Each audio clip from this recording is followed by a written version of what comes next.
अली बाबा और 40 चोर। बहुत समय पहले की बात है। एक छोटे से गांव में अली बाबा नामक एक गरीब लकड़हारा रहता था। वह जंगल में लकड़ी काटकर बेचता था और उसी से अपना जीवन यापन करता था। अली बाबा का दिल बहुत अच्छा था, लेकिन उसकी जिंदगी कठिन थी और वह अपनी पत्नी के साथ एक छोटे से घर में रहता था। एक दिन अली बाबा जंगल में लकड़ी काट रहा था।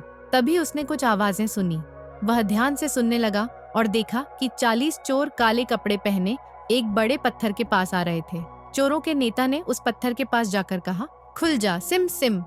जैसे ही उसने ये शब्द कहे, पत्थर अपने आप खुल गया और उसके भीतर एक गुफा का रास्ता दिखाई दिया। अली बाबा यह सब देखकर हैरान रह गया और उसने चुपके से देखा कि चोरों ने गुफा से सोने, चांदी और कीमती चीजों से भरी बोरियां निकालनी शुरू कर दी। जब चोर गुफा से बाहर चले गए तो अली बाबा ने गुफा में जाकर वह जादुई शब्द खुल जा सिम सिम कहे और गुफा का द्वार फिर से खुल गया। अली बाबा ने गुफा में जाकर थोड़ी सी सोने की मुद्राएं ली और वहां से चुपचाप निकल आया। वह सोचने लगा कि अब वह अपने परिवार की मदद कर सकता है। घर पहुंचकर उसने अपनी पत्नी को यह सोने की मुद्राएं दिखाई, लेकिन उसकी पत्नी ने उसे सावधान किया और कहा कि यह धन अत्यधिक है और वह इसे किसी से न बताए। अली बाबा ने यह वादा किया कि वह इसे किसी से नहीं बताएगा, लेकिन अली बाबा का भाई कसीम, जो एक व्यापारी था, यह देख बहुत चौंका। उसने अली बाबा से यह पूछा कि वह अचानक इतना अमीर कैसे हो गया। अली बाबा ने उसे गुफा और जादुई शब्दों के बारे में बता दिया।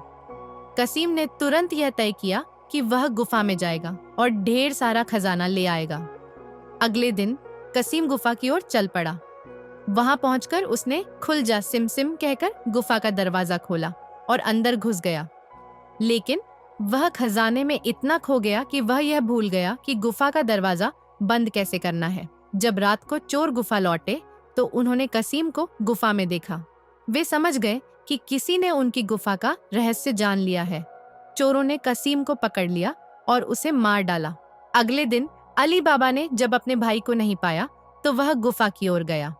वहां उसने कसीम का शव देखा और बहुत दुखी हुआ। उसने चुपके से कसीम का अंतिम संस्कार किया और उसे सम्मान दिया। लेकिन चोरों ने अब अली बाबा के बारे में जान लिया था। वे उससे और उसके परिवार को खत्म करने की योजना बनाने लगे। चोरों ने कई चालें चली, लेकिन अली बाबा की दासी मर्जीना, जो बहुत होशियार थी, ने उनकी सभी चालों को नाकाम कर दिया। मर्जीना ने चोरों को एक एक करके हराया और अंत में चोरों के नेता को भी मार डाला। अली बाबा और उसका परिवार अब सुरक्षित थे। मर्जीना की मदद से अली बाबा ने अपनी संपत्ति का सही इस्तेमाल करना शुरू किया और उसने गरीबों की मदद की। चोर अब खत्म हो चुके थे और अली बाबा की जिंदगी शांति और समृद्धि से भर गई थी।